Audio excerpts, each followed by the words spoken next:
선하신 목자 날 사랑하는군. 주 인도하는 곳 따라가리.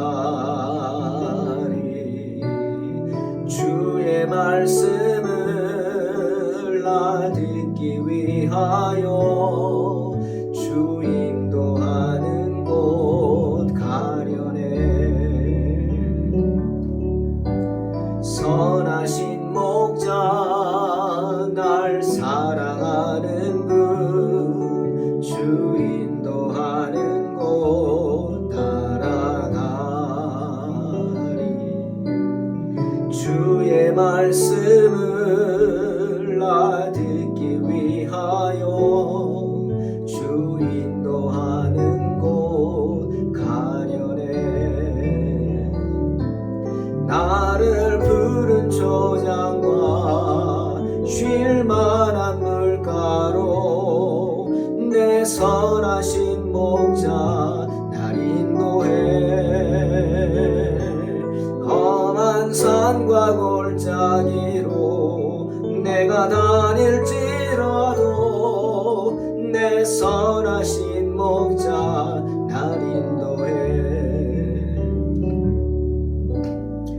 선하신 목자 날 사랑하는 분. 주 인도하는 곳 따라가리. 주의 말씀을 나 듣기 위하여 주 인도하는 곳 가려네. 나를 푸른 초장과 쉴만한 물가로 내 선하신 목자 날 인도해. 험한 산과 골짜기로 내가 다닐지라도 내 선하신 목자 날 인도해. 나를 푸른 초장과 쉴만한 물가로 내 선하신 목자 날 인도해. 험한 산과 골짜기로 내가 다닐지라도 내 선하신 목자 날 인도해. 내 선하신 목자 날 인도해. 아멘.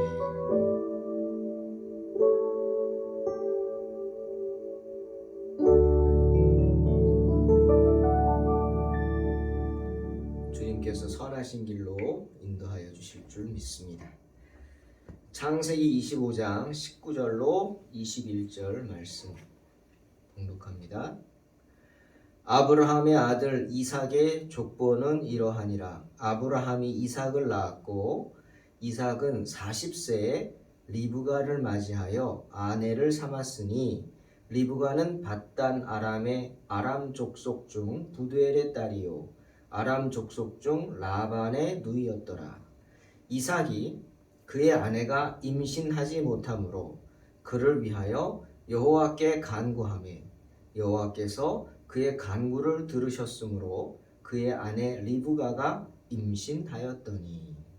아멘. 오늘은 이삭의 가정 이야기입니다. 아브라함의 아들 이삭도 결혼을 늦게 하였습니다.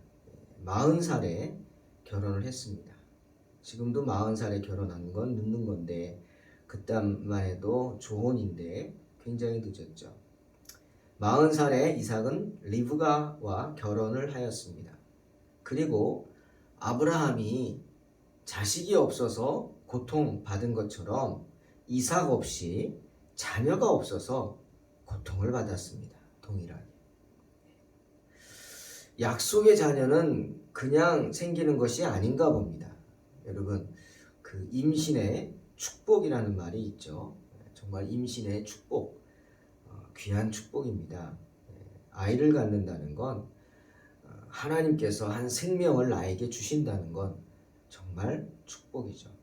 또 그것이 약속의 자녀라면 얼마나 큰 축복입니까? 그런데 그런 약속의 자녀가 그렇게 쉽게 그냥 생기는 게 아닌 것 같습니다.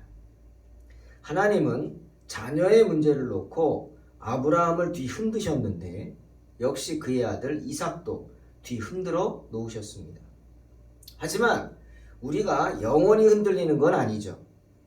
사탄이 우리를 계속해서 흔들 수 있는 것도 아닙니다. 흔들 수는 있죠. 하지만 계속해서 영원히 흔들 수 있는 건 절대로 아닙니다.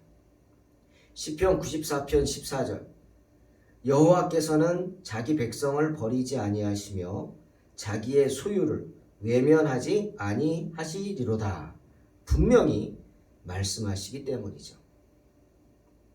그런데 이삭만 괴로운 게 아니겠죠. 누구도 괴로워요. 당사자인 리브가도 얼마나 괴로웠겠습니까? 그러니 이삭만 기도한 게 아니겠죠. 하나님이 이삭만 기독해 하시진 않을 거 아닙니까? 예? 그 아이가 이삭의 문제입니까? 부부의 같은 문제 아닐까요? 그러니 하나님은 리브가도 기도하게 하셨습니다. 자, 21절에 이삭이 그의 아내가 임신하지 못함으로 그를 위하여 여호와께 간구했다. 분명히 말하죠. 이삭이 하나님께 자녀 문제를 놓고 기도했다는 겁니다. 예? 그렇다고 이삭이 다른 사람에게서 자녀를 낳는 거 아니잖아요. 리브가잖아요. 근데 누구를 위해서 기도했겠어요? 리브가를 위해서 기도했죠. 이 말씀은 보통 성경은 단어를 직역하죠. 우리 한글 성경은 원어를 직역을 많이 합니다. 직역. 그대로 번역을 합니다. 그래서 우리 원어 성경이 어떻게 보면 성경들 중에서 다른 나라보다 해석이 더 직역에 가까운 아주 리얼한 번역이 많죠.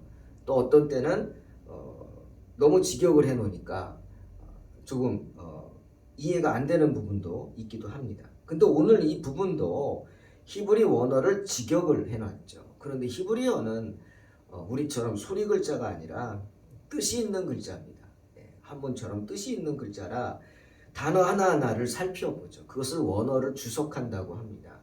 헬라어도 그렇고 히브리어도 그렇고 주석을 하는데 이 부분을 보면 여기서 그를 위하여 이삭이 아내가 임신하지 못하는 것을 알고 그를 위하여 여호와께 간구했다. 이렇게 번역을 했어요.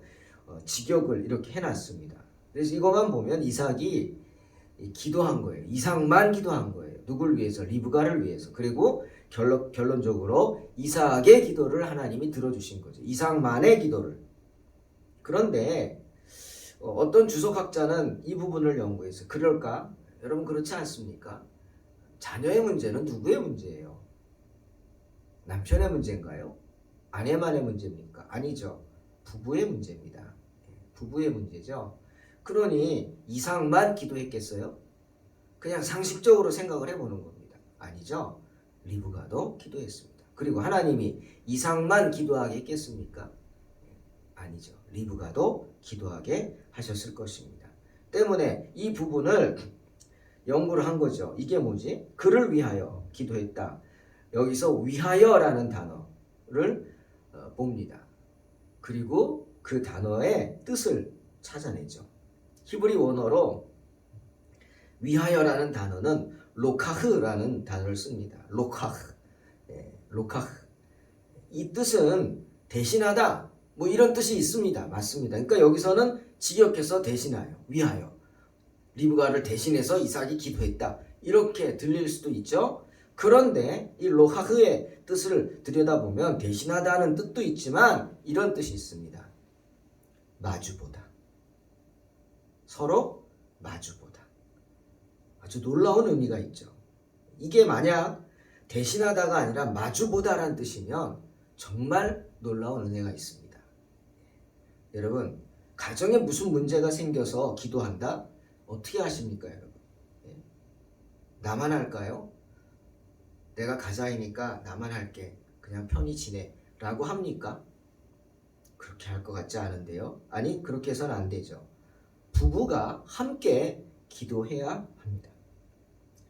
만약 가정에 무슨 문제가 생겼다. 여러 가지 문제 많겠죠. 집안의 문제, 가정의 문제, 자녀의 문제, 직장의 문제, 뭐 건강의 문제. 그러면 나만 기도하는 게 아니라 부부가 같이 기도합니다. 만약 내가 혼자만 기도해야 한다면 너무도 슬플 것 같아요. 괴롭죠. 힘들죠. 왜? 혼자라는 사실이 괴로운 거예요. 하나님이 짝지어 주신 짝이 함께 기도할 수 없는 짝이라면 이거 얼마나 괴롭겠습니까? 그 가정이 행복할까요? 부부간의 관계가 어떻게 될까요? 잘못되겠죠. 깨질 수도 있습니다. 때문에 우리가 믿음의 가정을 이루어야 하는 겁니다. 부부는 혼자가 아니고 둘이 한 몸이라고 하나님 말씀하셨어요. 그러나 몸만 하나 되는 게 아니라 모두 하나가 돼요. 마음도 하나가 되어야 합니다. 때문에 창세기 2장 24절 태초에 하나님이 인간을 만들면서 이렇게 말씀하셨어요.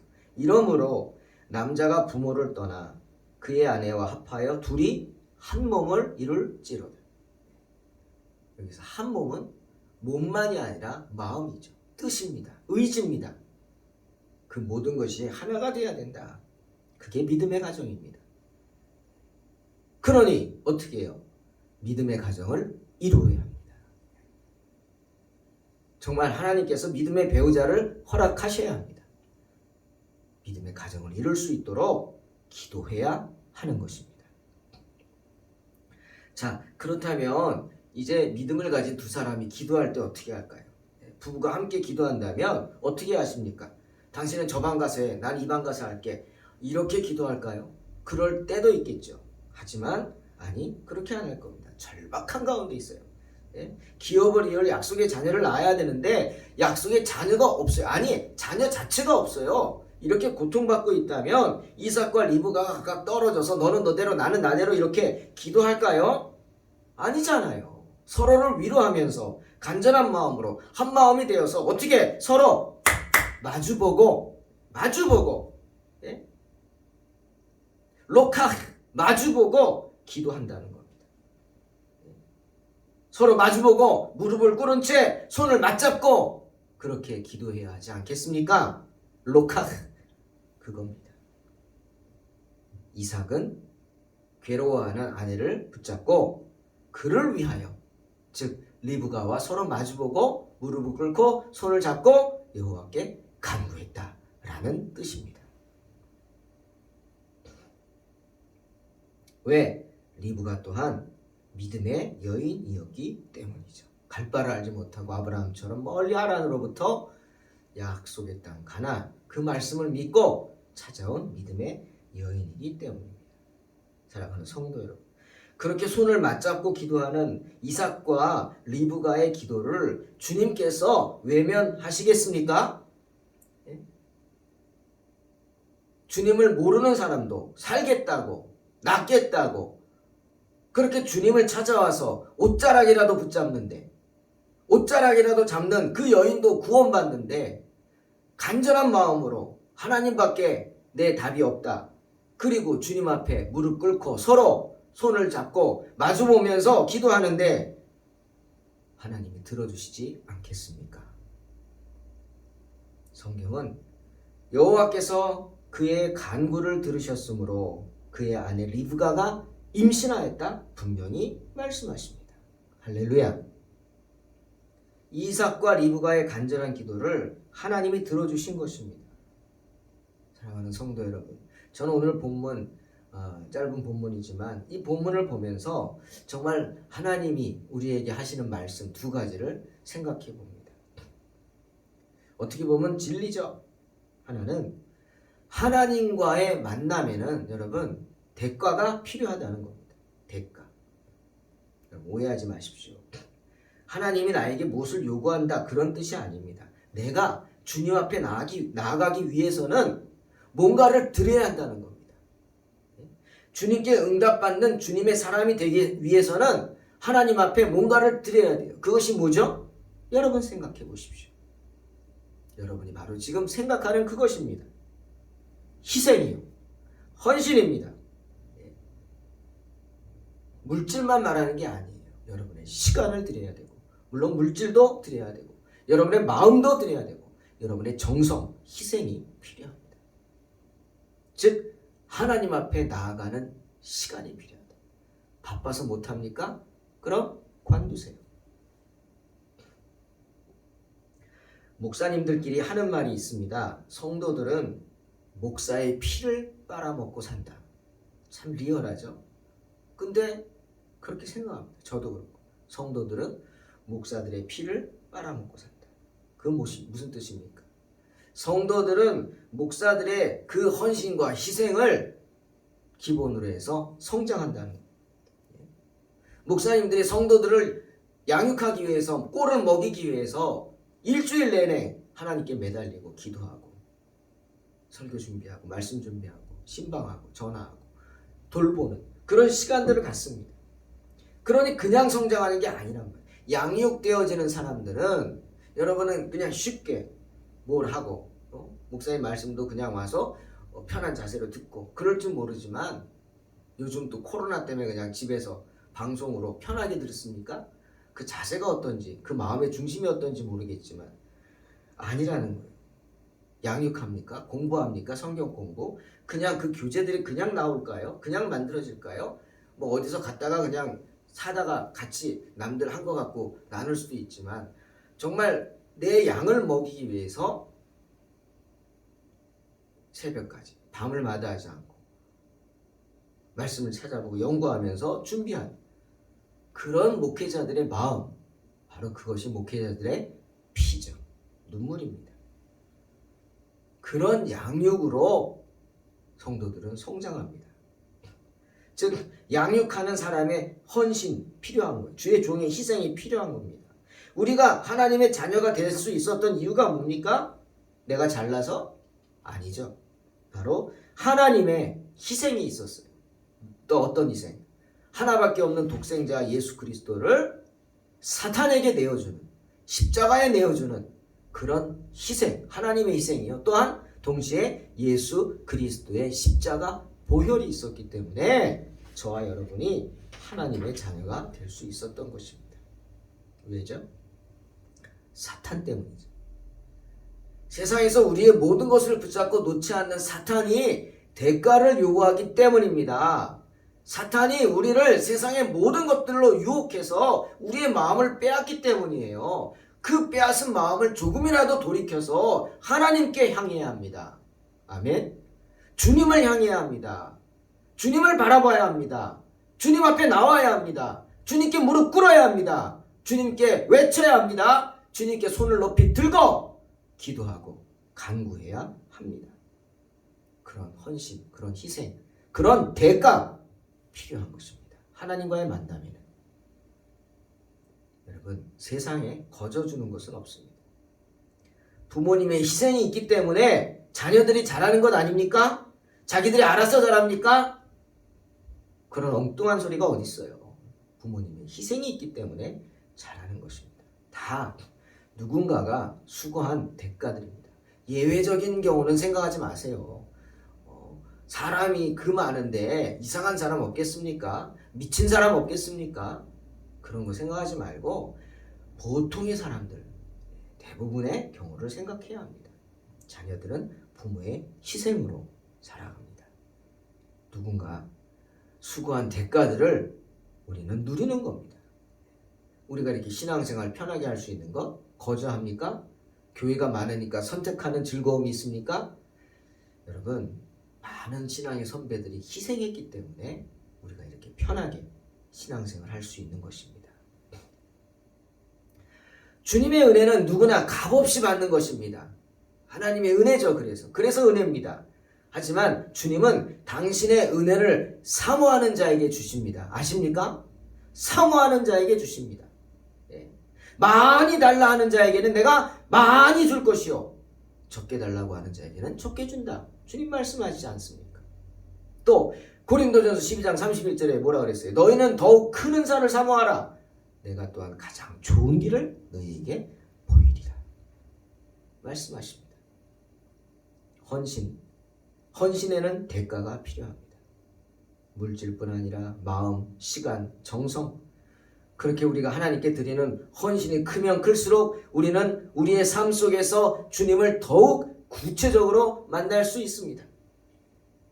왜 하나님이 아브라함에게 자녀의 고통을 주셨습니까? 하나님이 아브라함으로 하여금 더 하나님께 가까이 나오게 하기 위해서입니다. 왜 이삭은 굉장히 형통한 길을 간 사람이에요. 굴곡이 없습니다. 성경 보십시오. 이삭은 굴곡이 없고 그냥 평안한 하루의 삶을 마무리하면서 들에 나가 묵상하고 하나님을 만나고, 그렇게 묵상하며 기도하는 중에 하나님이 리브가를 인도하시고, 이삭의 삶 속에는 큰 어려움이 없었습니다. 하지만 그런 이삭에게도 시험이 있었죠. 자녀로 인한 시험. 왜? 하나님을 더 깊이 만나게 하기 위해서입니다. 때문에 주님이 우리에게 마태복음 11장 12절에서 뭐라 그랬어요? 세례 요한의 때부터 지금까지 천국은 침노를 당하나니 침노하는 자는 빼앗느니라 말씀하시는 것입니다. 빼앗는다. 헬라어 원어로 이 빼앗다는 할파조라는 단어를 씁니다. 그 뜻은 물론 강제로 취한다 이런 의미도 있지만 이 단어에는 이런 의미가 있습니다. 붙잡다. 열심히 요구하다. 그렇죠. 천국은 침노를 당하나니 침노하는 자는 빼앗느니라. 이게 뭡니까? 하나님 앞에 끊임없이 요구하고 열심히 요구하고 하나님을 붙잡는 자에게 하나님은 주신다는 말입니다. 때문에 주님 뭐라 그랬어요? 쉬지 말고 기도하라 하신 거예요. 없다고 낙심하지 말고, 내가 할 수 없다고 좌절하지 말고 구하라는 거예요. 구하라. 주실 것이요. 찾으라. 찾을 것이요. 두드리라. 열릴 것이니 구하는 이마다 얻을 것이요. 찾는 이가 찾을 것이요. 두드리는 이에게 열릴 것이니라. 말씀하십니다. 간구해야 합니다. 매달려야 합니다. 언제까지 매달립니까? 줄 때까지 매달리시기를 주의 이름으로 축원합니다. 그것이 천국을 침노하는 것입니다. 사랑하는 성도 여러분, 이삭과 리브가에게 자녀가 있어야 되는 건 당연하지 않겠습니까? 그래야지 약속하신 기업을 잇죠. 천년 만년 사는 거 아니잖아요, 이삭이. 그러니 그들에게 자녀가 있는 건 당연합니다. 하지만 20년이 지나도록 없었습니다. 이삭이 40에 결혼해서 60이 될 때까지 자녀가 없었어요. 이게 무슨 뜻일까요, 여러분? 무엇이든지 당연하게 여기지 말라는 겁니다. 여러분, 세상에 공짜가 없다 그러죠? 맞습니다. 이 세상에 당연한 것은 없습니다. 하나님이 우리에게 당연히 주시겠지, 그런 마음은 버리시기 바랍니다. 이삭과 리브가가 함께 엎드려 간구한 후에야 하나님이 자녀를 주셨다, 이 뜻 기억하시기 바랍니다. 세상에는 공짜가 없듯이 하나님과의 만남에도 대가가 필요한 것입니다. 나의 마음, 나의 시간, 나의 물질, 나의 정성, 그것을 하나님께 드리며 엎드려 기도할 때 하나님은 여러분의 기도를 들어주실 줄로 믿습니다. 기도의 헌신을 원하시는 거예요. 그들의 눈물의 간구를 원하시는 것입니다. 결과적으로 하나님은 이삭과 리브가에게 깨닫게 하셨어요. 아, 세상에 당연한 것은 없구나. 공짜가 없구나. 또 그들로 하여금 하나님께 매달리는 법을 알게 하셨어요. 그래, 손을 잡고 서로 마주보고 엎드려 기도하자. 그런 리브가와 이삭의 기도 하나님 들어주시지 않습니까? 마침내 아들을 주십니다. 그것도 쌍둥이로 주십니다. 사랑하는 성도 여러분, 우리가 하나님께 드리는 것은 그것은 물 한 잔이라 할지라도 주님이 반드시 그에 대한 상급을 베풀어 주신다고 약속하셨습니다. 쌍둥이를 주셨습니다. 그러니 우리가 드리는 것 이상으로 갚아주실 줄로 믿습니다. 이삭과 리브가가 쌍둥이 달라고 했나요? 아니죠. 아들을 달라고 했습니다. 하지만 하나님은 쌍둥이로 주셨어요. 유대 전승에 의하면 이 부분에 대해서 정말 이런 말이 있습니다. 이삭이 리브가가 자녀를 못 낳아서 고통을 당하고 있을 때 리브가를 달래면서 리브가를 데리고 여행을 떠났습니다. 신혼여행을 간 게 아니에요. 신혼여행처럼 놀러 간 게 아니라 기도 여행을 간 겁니다. 어디로 갔을까요? 여러분이 이삭이라면 리브가를 데리고 기도 여행으로 어디로 갔겠습니까? 이삭은 모리아산으로 갔습니다. 왜 모리아산이냐고요?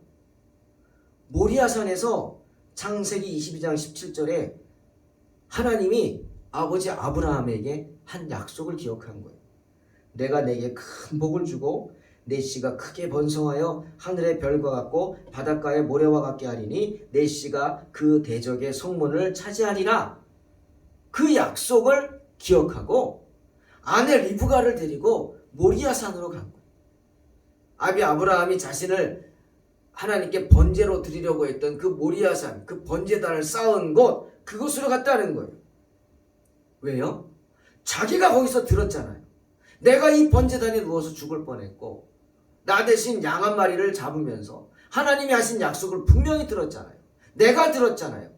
때문에 리브가를 데리고 간 거예요. 당신은 자녀를 낳을 거야. 아들을 낳을 거야. 왜? 하나님이 여기서 나에게 약속하셨거든.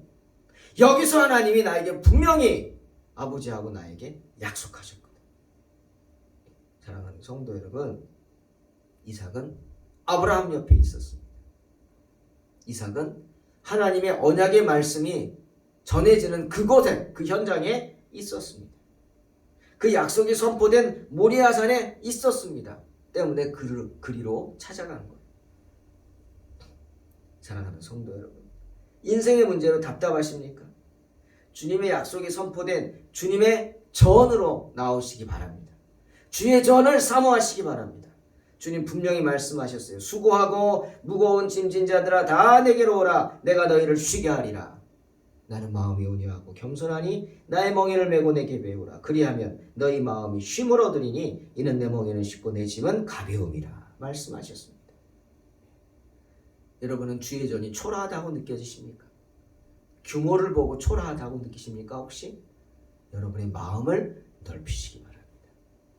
하나님이 계신 곳, 주님의 성령이 임하는 곳, 그곳에 주의 은혜가 충만한 줄로 믿습니다. 내가 사모하는 만큼 주님은 주십니다.